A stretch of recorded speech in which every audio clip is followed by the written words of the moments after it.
And we are live. Good evening, everybody, and welcome to Forever Rugby on Forever Sports. A weekend wrap-up is the plan for the next sort of half an hour. So welcome to the latest sort of rugby news and stuff like that. I thought we'd sort of do a bit of a live show, discuss the weekend rugby. We had lots of Curry Cup action. We had, obviously, the Rainbow Cup final last night. We had some interesting news in terms of the British and Irish Lions tour we're going to talk a little bit about.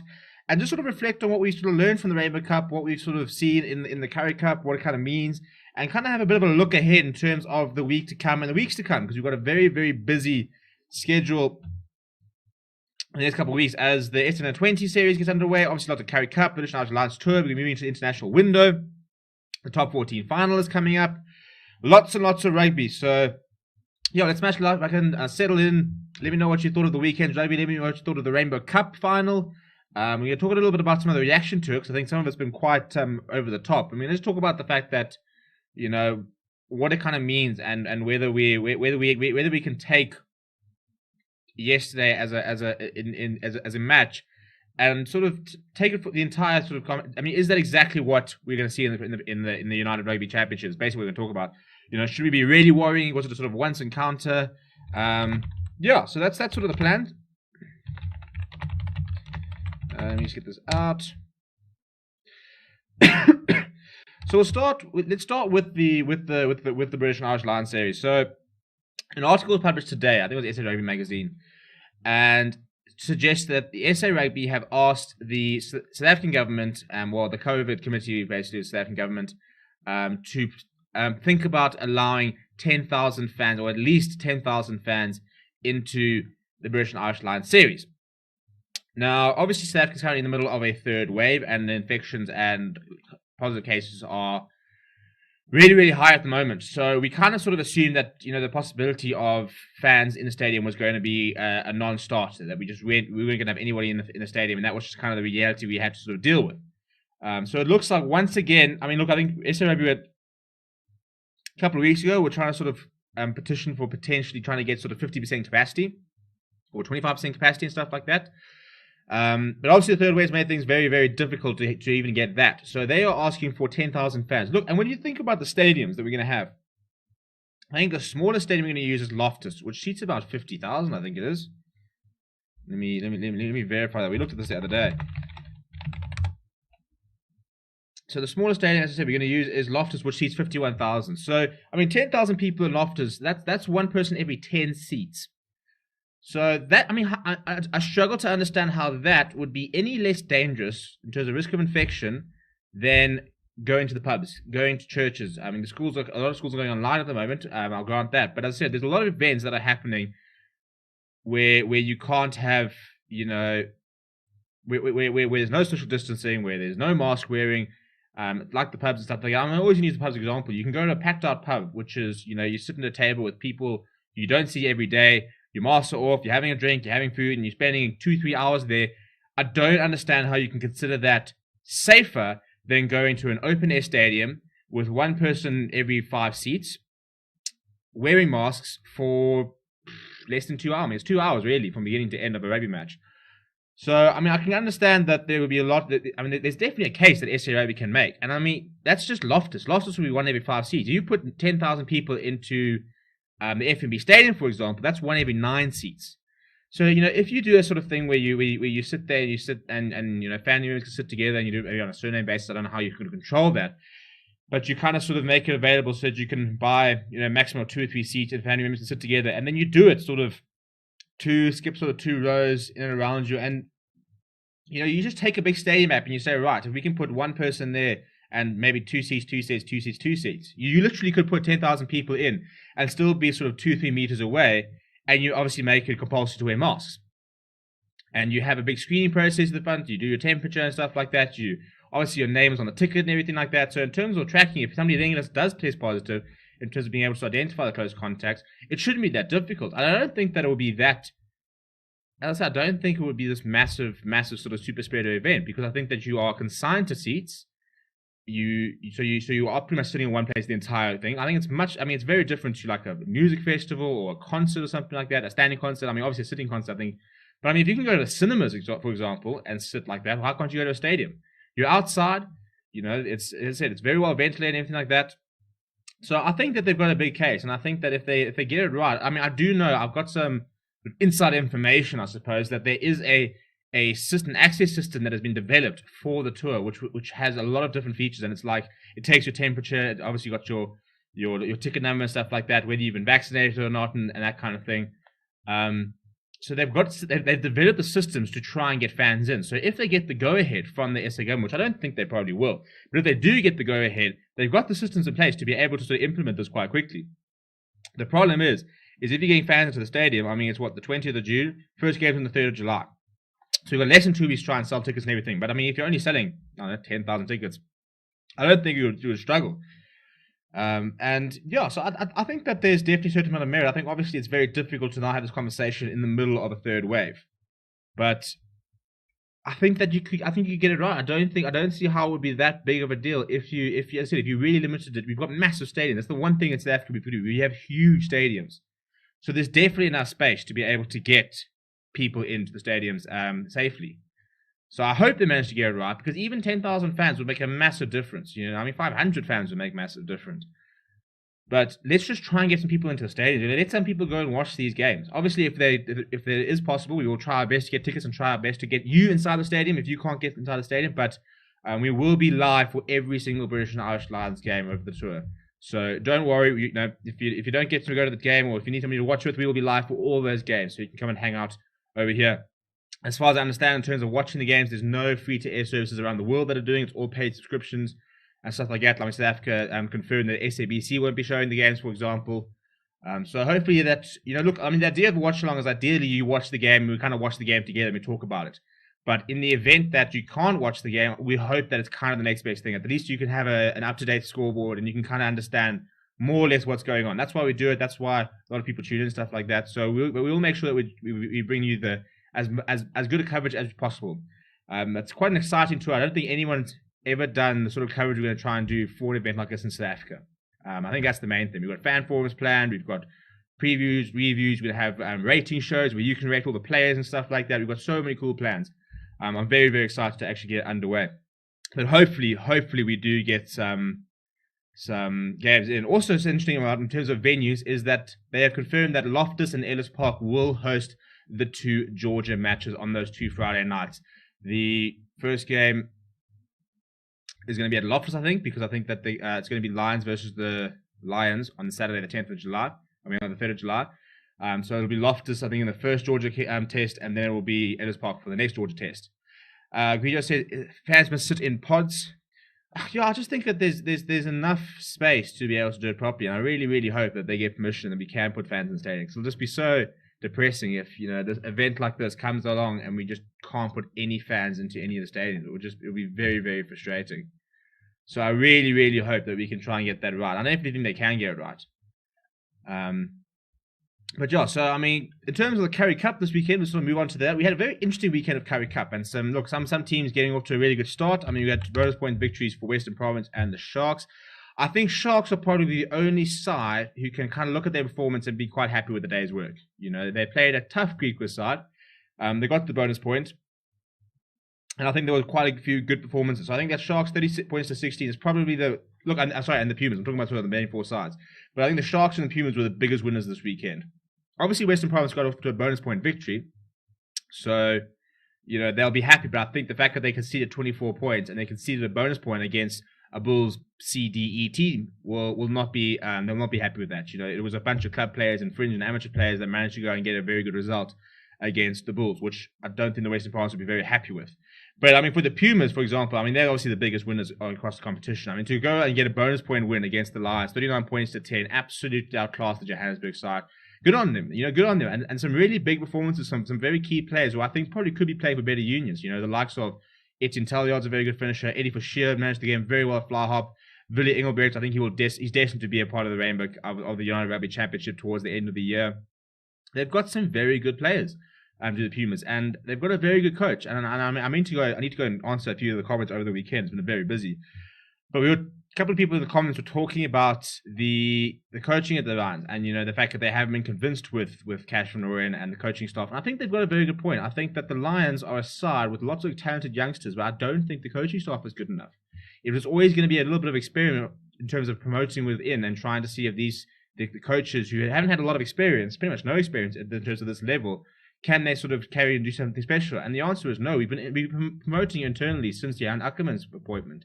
So that was a masterclass. And then Swayster Brand took over, and it was all right. I think we didn't see too much improvement, but he sort of kept the standards up. And he left, and then we promoted once again. And you think of like back in the day when Stormers wanted to try and fix the union, so they went and brought in Eddie Jones, and it eventually obviously didn't happen. But there was the intent there. The Bulls have gone and brought Jake White in.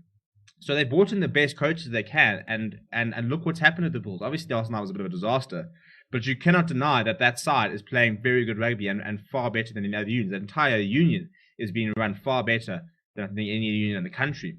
So I think that the Lions, if they want to get back to where they were and be genuine United Rugby Championship participants, they've got to look at coaches, because I mean they got completely outclassed. I mean 39 points to 10. That's not even a close game. The Pumas completely outplayed them in every single facet. They were really, really, really good. Very, very impressive. And I think that Jimmy Stonehouse continues to take teams who shouldn't be playing at this level, and he continues to exceed expectations. And I don't understand why he hasn't been given an opportunity at the highest level. How has he not been given an opportunity at the Lions, the Bulls, the Western Province, the Sharks, the Cheetahs? You know, he's had a lot of success at the Pumas. Whenever he's gone back, I mean, he's come back to obviously in a stint, but he's had success wherever he goes.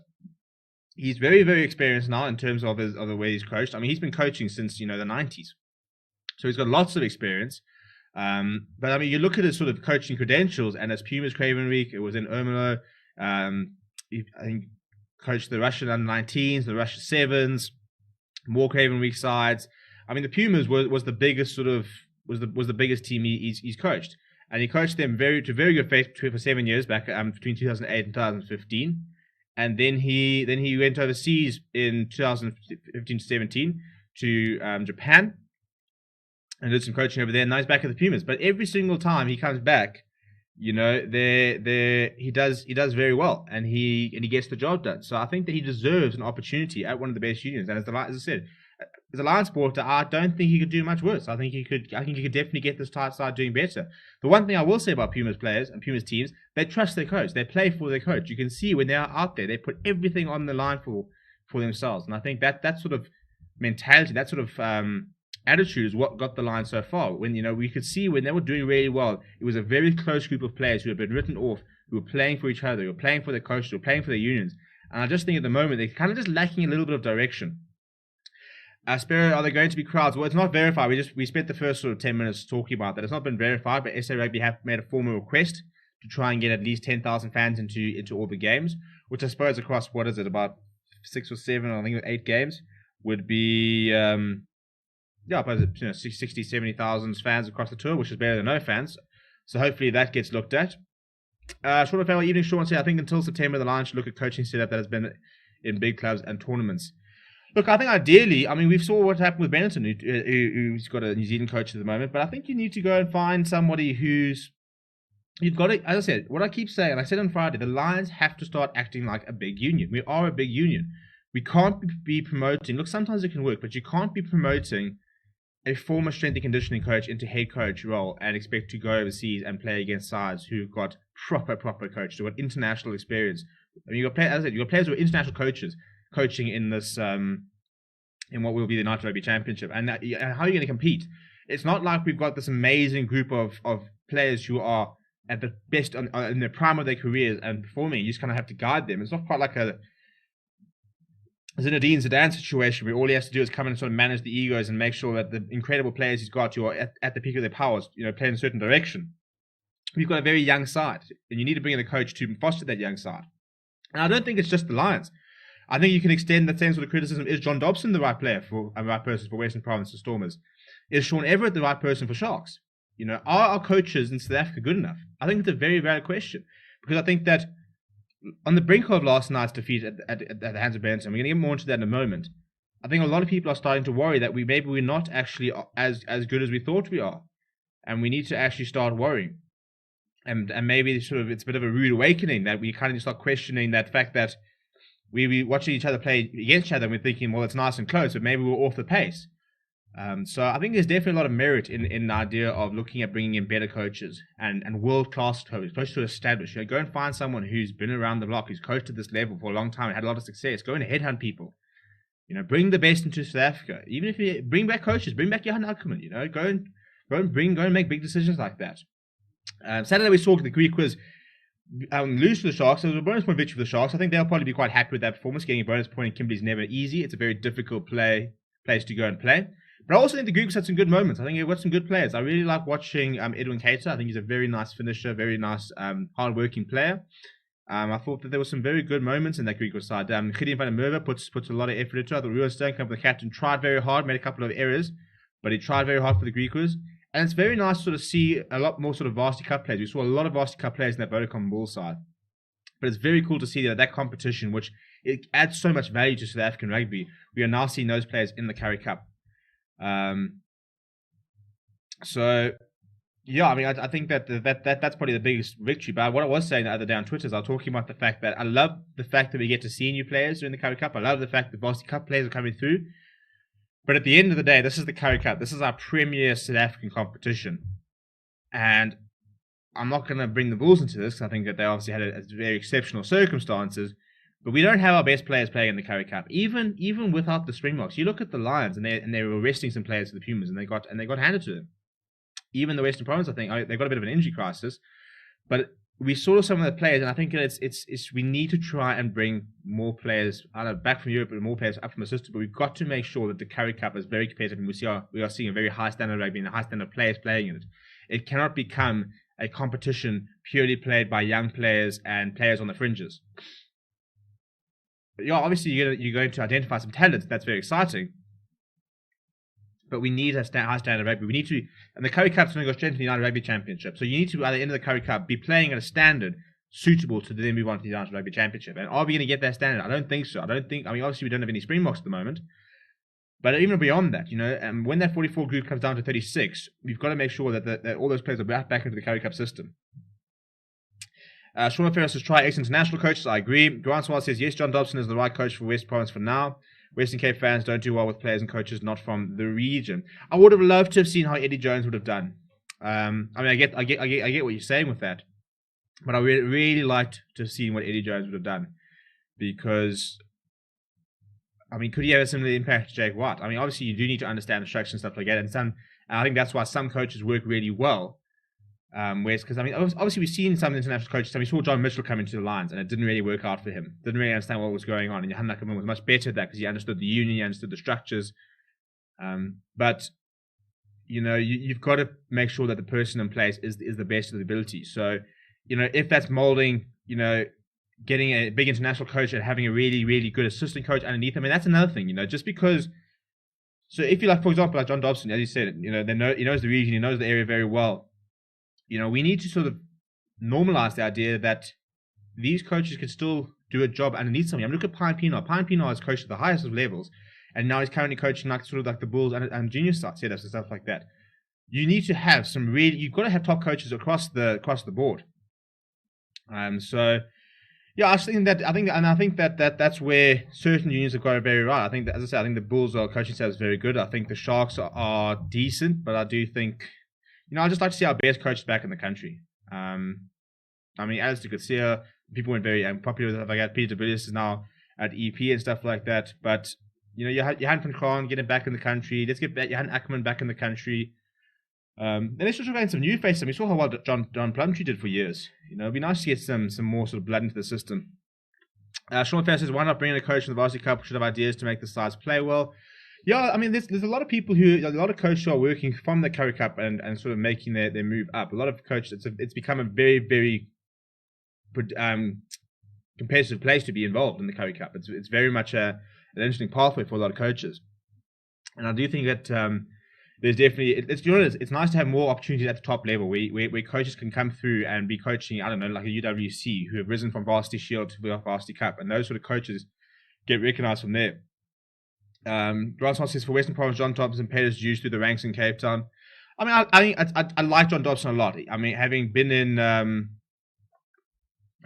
press conferences and stuff like, he's a very nice guy. He's a very straight shooter. He answers the questions very well. He's very frank. He's very honest. But is he the person that's going to take the Stormers to the very top? He could be, for all I know, he could be. But what I will say about the Western Province and Stormers side is I think that we can all agree that they've got some of the best players in the world, probably one of the best squads in the country. I mean, and yet they haven't won a trophy in a long time and don't look like winning a trophy yet. So, look, I mean, you can be completely wrong. Consequence says Alistair Coetzee should stay far away from SA. Can a decision not be revoked? I think he's currently in Italy. Is Alistair Coetzee? I actually know his brother pretty well, so I was actually finding out what his story is. Well, I know he was in Japan. I don't know if he's still in there. But I mean, like Franco Smith, for example, get somebody like him back in the country. Harvey's Free, I think, was doing a very good job as a cheater. I think he could also do with a move up. And then obviously the other. So the last game was the Bulls versus the Province, 24 points to 48. I think that Bulls side played very, very well. If you consider the type of players, I thought Richard Creel was sensational. I thought that in a losing effort, he was really good. I thought Munton Zima looked like a very nice player. I'm hoping he'll be involved even when the players come back, because I think he looked a very good player. And I think if you look at that starting front row, and Steenekamp and Morne Smith yesterday for the Bulls, they struggled big time over in Italy. So yeah, but I mean for the Western Province, I mean it was job done, I suppose. But I think that Abner Farina I thought had a shocker. So I think that's a game where he would have felt that he should have stamped his authority on the game. I mean I think Paul de Vet was outplayed by Godlem similar when he came in.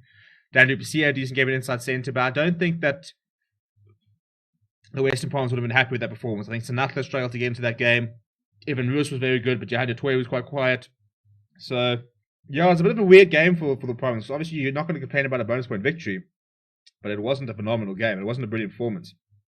And I do think that they probably left thinking, maybe with more questions than answers.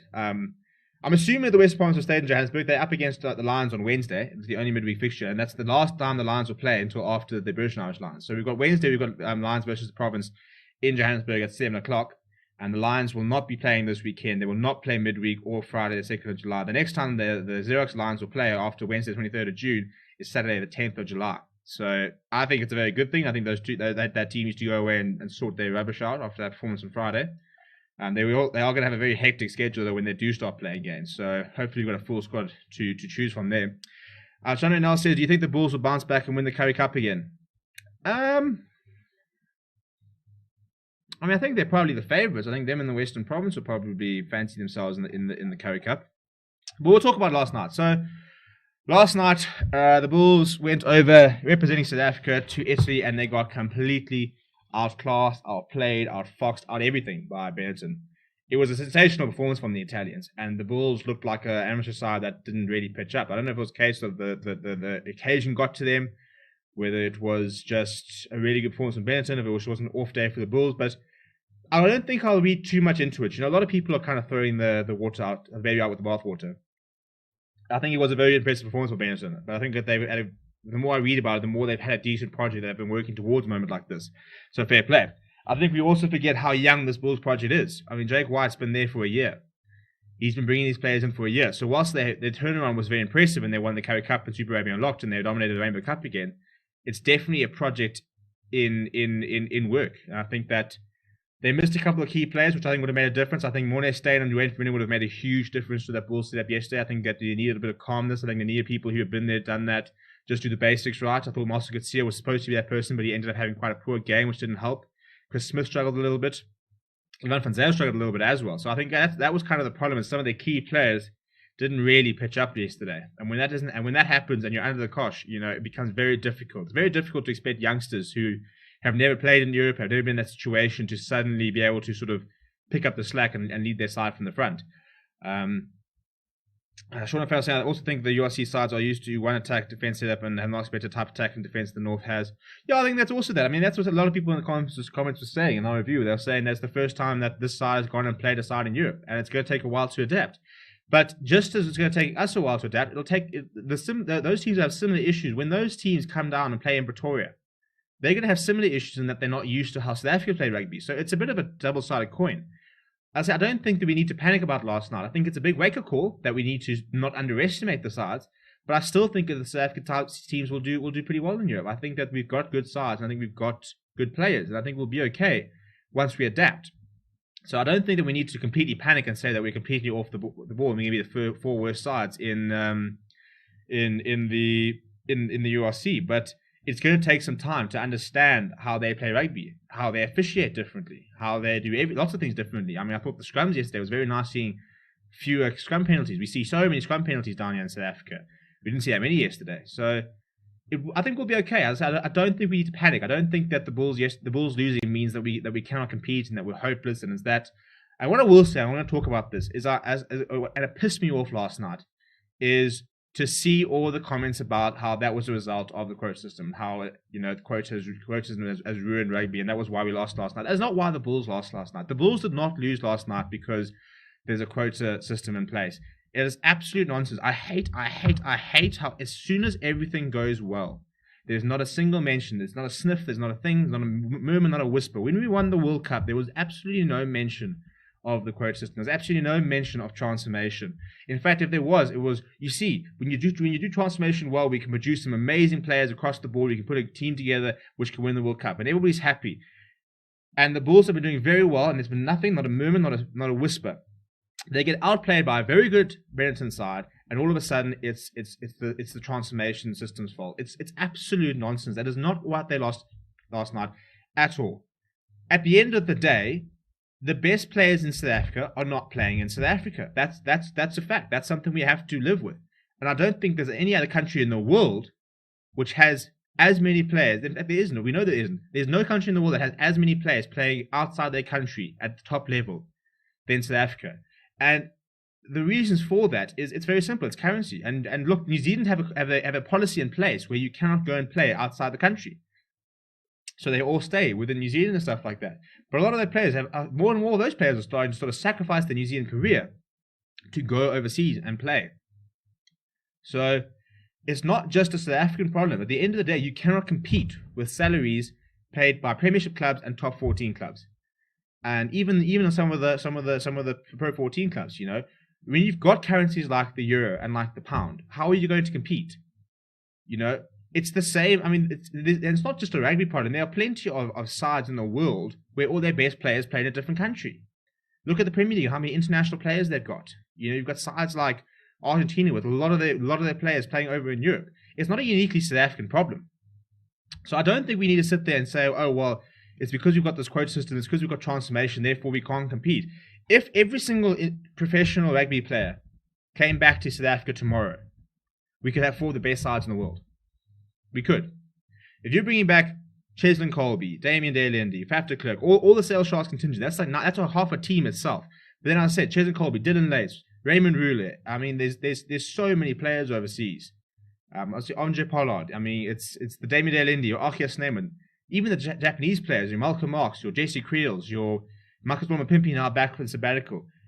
We've got the players, but a lot of them play in Europe, and that's a reality we have to live with. So let's not get wrapped up in the wrong things. Last night was a result of the Bulls not playing well and the Benetton side playing well. It's not a whole structural South African rugby cannot be saved type thing. And let's not be reactive about this, because I think that's very narrow-minded to blame that on last night. Quite apart from anything else, I think last night there were 6 players of colour in the Bulls side, of which I think 4 of them are Springbok capped. When it thinks it's Lisa Koboka, should be in the box squad. Gerard Aplon, been in the box squad. Cornel Hendricks, should be in the box squad. Shavino Jacobs, Madosh Tamwe is currently pushing for a box place as well. And that was largely it. Who am I missing? I think I'm missing anybody. So, yeah, as I said, it's a cop-out. It is such a cop-out to just try and say, oh, well, it's transformation, therefore it's not working. Because I think it's absolute nonsense. We produce so many good players in this country. A lot of them leave, and that's the reality. And until we can start competing financially and keeping our best players here, we will always struggle. That's the inevitable part. But the fact of the matter is, when you think of how many players are in Europe, and yet we can still produce reasonably decent players, it shows you that there's a lot of good things in the South African rugby system. I think the school system is better, second to none. I think Varsity Cup is a brilliant product. And we are producing lots of very talented players. And transformation has resulted in sides like Walter Sisulu University, who have got a side of all players of colour. UWC, like 95% players of colour, and they are playing some really... Oh, Nizam Khan, there we go, that's another one. So I think that there's been a lot of good things, and I think it's just a cop-out to go and blame that. In terms of the comments, to be fair, the Bulls have been playing a northern type of style of rugby this season. They got schooled at by a real northern team. It'll take SA teams at least 2 or 3 seasons before we can expect to make a semi-finals in the URC. I think maybe look. I think if the Bulls get it right, I think they could challenge quite quickly, because as I said, I think they've been preparing for this for a while.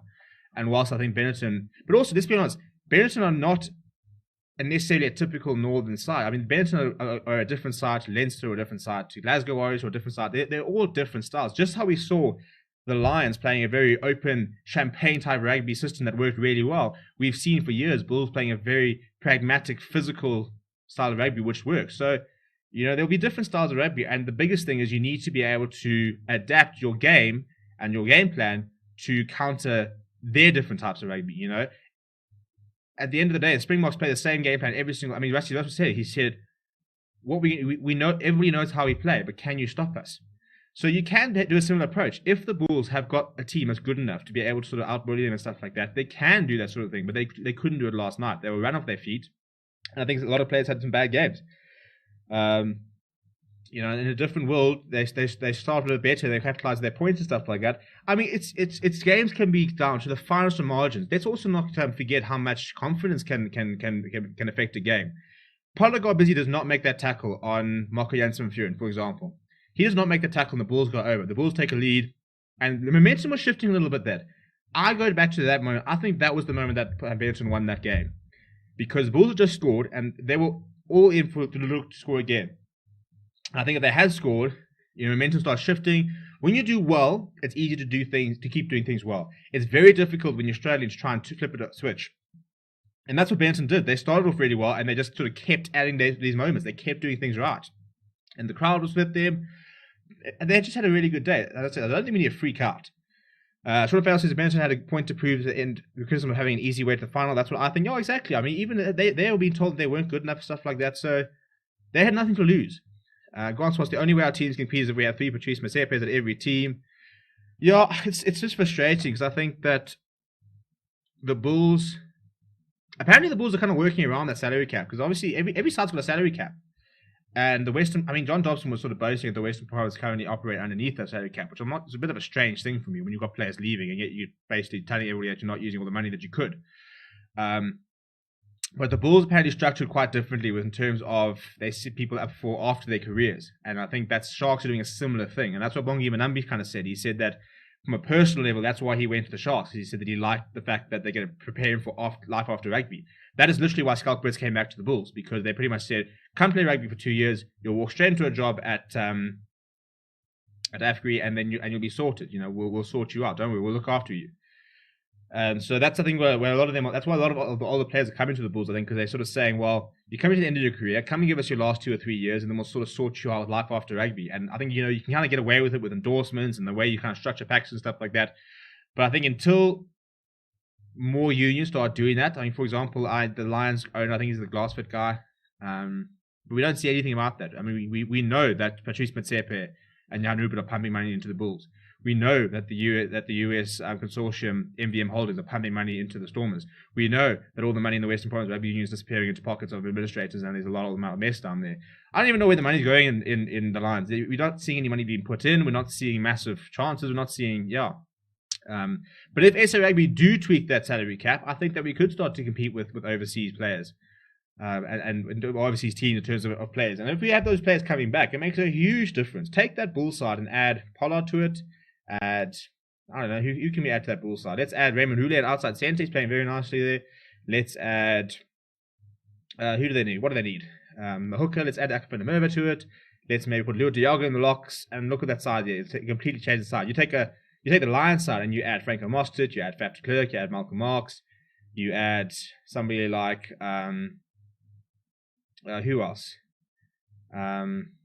There's lots of players, and you bring a couple of those players back, and it can change the entire complexion of these teams.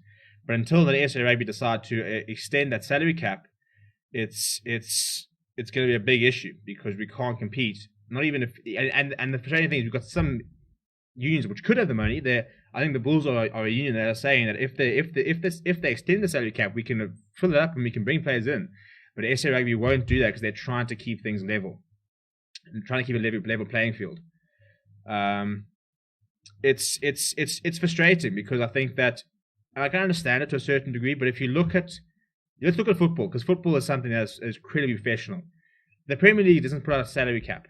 They're not putting salary caps in there. They're not sitting there saying, listen, Manchester City, you can't pay him £350,000 a week. Obviously, as a result, they are much better than the side coming 20th. But if they want to compete for Europe, that's what they have to do. And in a similar sort of fashion, obviously, if we extend the salary cap, it means the Bulls will be better than the Pumas because they'll have more money to get better players. But if we want the Bulls to be able to go and play in a European Champions Cup final, you have to have the players to do that. To get the players to do that, you need the money.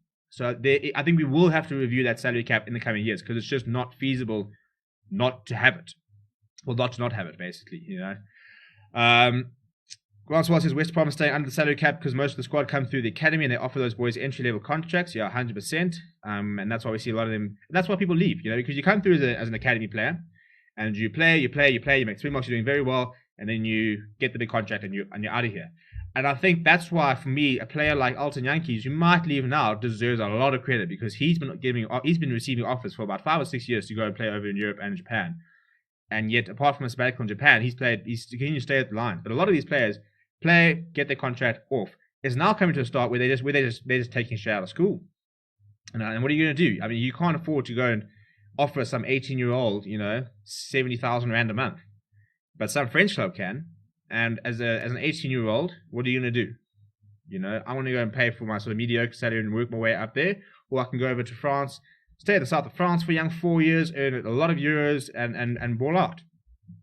Pretty easy decision, if you ask me. Grant was if Polo came back to SA or come back home to Cape Town, I'd like to see it. I'd like to see sort of that. Discussion on the broadcasting rights of the British and Irish Lions tour between SABC and Supersport. Yeah, we'll talk about that in a moment. And Sean Fowler saying for the Irish side, teams like Leinster, Munster, Ulster have a physical game plan like quick ball. You can't have quick ball and a good defence. That's most of the game play of the Irish sides. Yeah, I mean, look, an Italian side is never going to front up with massive forwards, are they? At the end of the day, I mean, look, they'll have a couple of things, but an Italian side is never going to have players who are the same sort of size as the South African side, even an Irish side and stuff like that. So that's why even the Italian national team tries to play a bit of a quicker game. And it can work. It can work. You know, not every side has to be based around these giants. Look at Japan.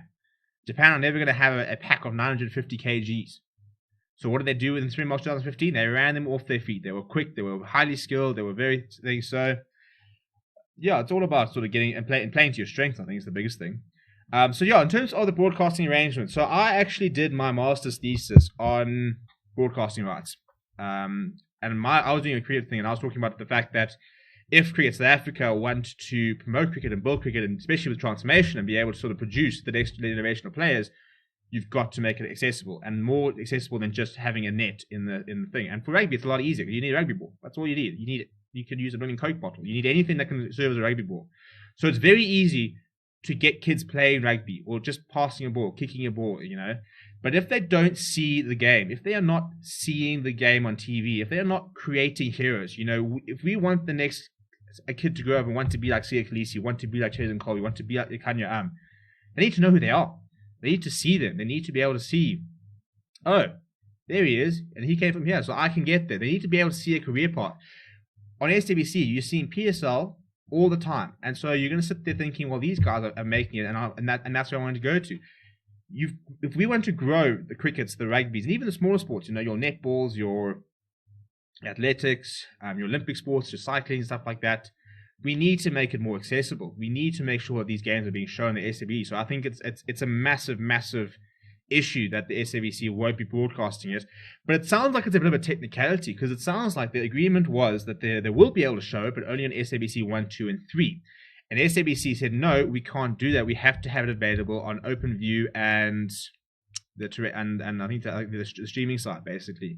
And Supersport said, no, you can't do that. And as a result, the entire thing looks at the moment like the SABC won't be able to broadcast it. And I don't know if it's a case of the SABC don't have the technical capacity to be able to go just that and not be able to make it on thing. I don't know what the issue is, but it's very, very upsetting that a tour like this is going to come around and save, I think it's the 8 or 9 million people who have a DSTV premium account as well. It's not even just DSTV, you have to have a premium account. You have to pay 1,000 Rand a month, which is a lot of money. You're paying 1,000 Rand a month to be able to watch this British and Irish Lions tour. And it's also not like it's pay-per-view. We don't have pay-per-view here, so you can't just go and buy, say to Supersport, well, here's 300 Rand so I can watch the Lions tour. You know, you can't do that. So millions of South Africans are going to miss watching this tour, and it's heartbreaking because that's the next generation. You know, who's going to win the World Cup for us in 2048? I don't know if there is a World Cup in 2048, but in and around there, it's the small kids here, and if they can't watch the rugby, what are they going to do? And that's why it's so difficult to transform a sport where you've got a population. For example, a lot of the white population do have the money, they do have the resources, they do have access to that, and they grow up being shown rugby, being shown cricket, being told you're going to be a Springbok, you're going to be a Springbok, and as a result they want to be a Springbok. If you're only watching soccer every single weekend, you're going to want to be a soccer player. It's not really a preference in terms of just because of I like the game better. It's what you kind of get. It's what you see and what you experience and what your parents experience. That's another thing, you know. People were talking about the fact that their parents didn't watch the sport. Their parents don't understand the sport. They don't watch cricket. They don't watch rugby. And as a result, if they wanted to be a cricketer or they wanted to be a rugby player, they didn't have that family support because they just didn't understand it. It wasn't a case of their parents didn't want to support them. But if your kid comes back and says, I want to be an engineer, and you've got no idea what an engineer is, how are you going to support them? How are you going to encourage them? How can you sort of sit there and say, yes, I can help you become that? They can't. So we've got to make it accessible to everybody so that everybody understands what a rugby game is. Everybody understands how it works. Everybody understands that it can be a legitimate career path, that parents are supporting their children, and that they've got a space, a personal space to be able to foster that skill and be able to keep pushing and sort of reach their dreams, which sounds very, ideal world situation, but it's a reality. Sean Farrell said, I personally think making more games free to air is the best thing instead of going behind a paywall. That's what would weaken the sport. Rugby really should be free to air. Equipment is cheap and SA kids are naturally physical. Rugby really suits our way of life. Cricket is a very expensive sport to play, not accessible to the majority of the population. Sean Farrell says, Grant's the problem is money and they want more profit. Yeah, it is a big problem. And I mean, it's difficult because it's difficult to say to Supersport, listen, this is going to be the biggest event in the year. Make it free. But and that's why that's why I'm saying when I was doing my thesis, they are looking at very radical new laws, and they're basically they're gonna have tiers where they're gonna have an A list and B list, and they're gonna say everything on an A list event has to be made available on a free to air broadcast.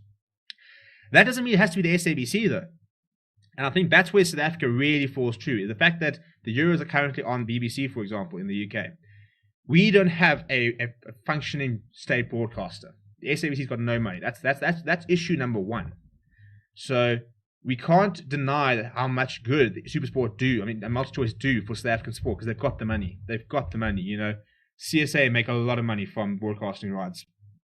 SAO make a lot of money, and a lot of it goes towards programs that develop rugby and stuff like that. But you know, what's better? You know, a 4 clinics a year, where you can go and give kids a rugby ball and tell them to kick a ball around, or for those kids to be watching the game every single weekend, to be seeing somebody kick a ball every single weekend, to be seeing how scrums work, to be seeing how tackle work, and then going out in the garden. I mean, I used to spend hours throwing a ball against the wall and pretending I was John T. Rose and stuff like that. But it's got to be accessible. You've got to be able to identify with the sport. You've got to be able to understand the sport, and that comes from being able to see it. You know, if you don't see rugby, you're not going to be able to understand it. And it doesn't have to be Springbok games. It doesn't have to be just the Springbok games. If you've got a tournament like the Varsity Cup, make the Varsity Cup a free-to-air tournament. I mean, imagine being able to watch people of a similar age, at sort of 17, 18, you're about to go to university and you're thinking, I can go and play rugby for that. You know, just make any rugby, any cricket, anything available. Just let them watch it. Because it's definitely through watching football and stuff. I mean, soccer was a small thing in school. But I watched it all the time, and so I knew all about it. I understood it and stuff like that. That's where it comes from. It's being able to watch it.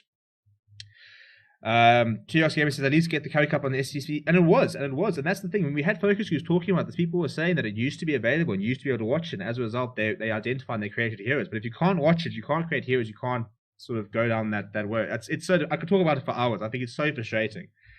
Because it's not even just TV. I mean, you've got to look at more internet and stuff like that. I think that our national sites are very poor in terms of the way that they produce digital content. I think that they make it very inaccessible. I think if you look at certain countries around the world, tournaments and teams, stuff like that, the way that they produce Facebook videos and YouTube and the way that they use various networks to try and grow the game is very impressive. And yet down here, we don't. I mean, the entire preparation series didn't upload any highlights onto any platforms. So you've got a preparation series with all games being shown on SuperSport. If you don't have a SuperSport account, you literally cannot watch that match live. You cannot go and find the highlights on YouTube. So it might as well not have existed. So if you can't afford to broadcast it live, at least make it accessible. At least upload every now and again. Maybe upload a full game onto YouTube, even if it's old games. Upload highlights, get that stuff, make it accessible across all sort of formats of society. Tell the SAB, even as I said, delayed live. Show the British and Irish Lions live on SuperSport on Saturday. On Sunday, SABC full run through. Be able to watch from beginning to end on a Sunday. That is better than nothing. It's not ideal, certainly not ideal, but it's better than nothing. It's putting the rugby on the screens. Grant Swart says these programs they have once, twice a year is meaningless. They need to put infrastructure in place and people to run it permanently. Yeah, and the problem is you kind of put money into it and then it kind of dies out. Chad Swanepoel says Curry Cup should be placement for URC will spur teams to take seriously.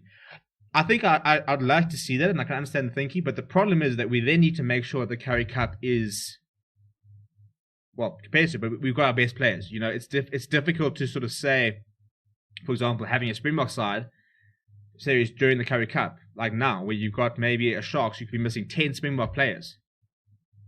Now, as a result, they've got a B team playing Curry Cups. They don't do well, and they get knocked out. So I think that I'd like to see the Curry Cup being used as promotion mitigation if we have full strength sides. Because it obviously becomes very tricky if you don't have a full strength side in the Curry Cup, and as a result, you don't make the URC come September, and you've got all this team back, you've got a Springbok squad back, and you're not in the competition. So they can get that right. It's very difficult with scheduling is the issue. But, it'll be nice in theory. I just don't think there's enough weeks in the year. Grant says, Studio Arts Gaming agree the Curry Cup should be on SABC. That's the first step for a lot of young professionals. Yeah, I just think anything, absolutely anything. If it's Curry Cup, if it's the Curry Cup First Division, why not do that? Why not do that? SuperSport literally did not show the Curry Cup First Division this weekend.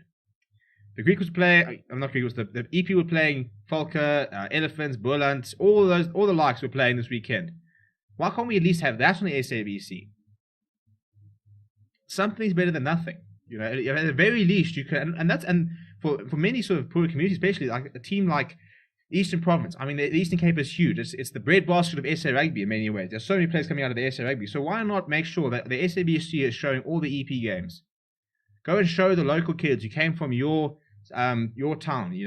Why can't they? Show them that their friends, that their cousins and friends and stuff like that are all playing at a decent level. Get something onto the TV. It's not enough. It's not good enough. As I said, if SA Rugby want to go to the game, they've got to make it accessible. Because at the moment, it's just not. You can't just read about it and be told about it or listen to it. Even listening to it on the radio. Listening to the radio, listening to somebody scoring a try does not show you how to score a try. Listening to somebody make a big tackle does not show you how to make a big tackle. You've got to be able to see it. But John, in terms of the week ahead, as I said, we've got Lions versus the Western Province on Wednesday, the 23rd of June. We'll be live for that game. We'll also be live for the SA Under-20s versus Argentina, which would be quite a cool game. We'll confirm who will be doing each game throughout the week. On Friday, we've got the Bulls versus the Pumas. That will be at Loftus, and all the Bulls will have their main players back, so hopefully it should be a bit better for them. We'll be live for that game as well. And then the Greekers are taking on the Cheetahs on Saturday, 26th of June. We should be live for that game. I'm waiting on confirmation to see who will do it. And then we've got the Lions versus Japan, the first Lions game. That'll be on Saturday, 4 o'clock South African Standard Time. I think it's 3 p.m. In the UK. Very, very cool game. I'll be interested to see what sort of Lions team we see. But that'll be on Saturday, and that's most of the rugby to look forward to. When is the top 14? I'm assuming the top 14 final is this weekend. Yeah. Friday, the 25th of June, Toulon versus La Rochelle. A couple of South Africans playing in that, and after that they'll then be available. So basically, every single South African will be available for the Springboks on Sunday. On the 27th of June, all those players become available. So they'll all be flying back from around the world to play, to come and join the Springbok side. And it's Exeter versus Harlequins on Saturday. So yeah, on Sunday, all those overseas-based players will be on their way back to South Africa to join up with the Springbok squad. So we should have a full Springbok squad next week. And that's pretty much all we've got time for. Thank you everybody for tuning in. We'll be doing a Curry Cup review tomorrow. No, we'll be doing Team of the Week tomorrow, then we'll be doing 5 Things Learned on Tuesday. We'll obviously have a preview of the Western Province versus Lions up in the next 2 days as well. We'll be live on Wednesday for that game. New shows like this we're going to be having on Tuesday and Thursday, and we'll be live on Wednesday. So we'll be live Tuesday, Wednesday, and Thursday night, and Friday night, and Saturday night. We're going to be live a lot this week. So smash a like, subscribe to the channel so you can become a part of that. As I said, there's just so much rugby to watch at the moment. So we're going to have to settle in and prepare the livers because we've got a lot to watch. Grant Swats, at least the women's rugby is shown on YouTube, no commentary and awful camera angles, but at least it's available. What frustrates you about that is that there is no excuse not to have commentary. There's no excuse, even with TV angles. I mean, we live streamed in Grahamstown, in the university, we live streamed our internal league cricket with one camera. I had one camera, and we had two people who weren't playing, commentating. The amount of people like me putting out content, the amount of kids and stuff like that, university students out there who would love nothing better than to go and commentate and stuff like that. We see the same thing with cricket. You know, they've got a fixed camera and no commentary. It's a disaster. It really is a disaster. We don't need to have a world-class production every single time somebody plays rugby. We can have 2 or 3 camera angles, a couple of student commentators. I mean, if somebody, I mean, I don't think I'm a particularly good commentator, but if they said, you know, would you like to come commentate? So I'm like, of course I'll do it. It's not necessarily about being paid and being paid millions and stuff like that. You know, it's people just enjoy doing it. So and that's how you should be identifying the next commentators. I mean, it's got old I've lost his name now. He's come through the Curry Cup and stuff like that. But yeah, there's no excuses for that type of thing. So they really need to sort of jack it up a little bit and do a lot better, especially in the modern age. I can tell you right now, it is so much easier to stream, to live stream or live broadcast a sports game now than it was a year ago, or I mean, 2 years ago, and 10 years ago. So it's not difficult to do. So really, more people need to do it. But yeah, so we'll wrap up there. Thank you very much for tuning in. Smash a like on the video. Do subscribe to the channel. We'll be live again on Tuesday night, so we'll see you then. But until then, keep well. Enjoy the last few hours of your weekend. Go and watch the golf. Louis Oosthuizen is tied first in the US Open, and the pros are also playing. So plenty of South African sport if you want to go check it out. But yeah, thank you very much for watching. My name is Steve, and I'll chat to you guys very soon.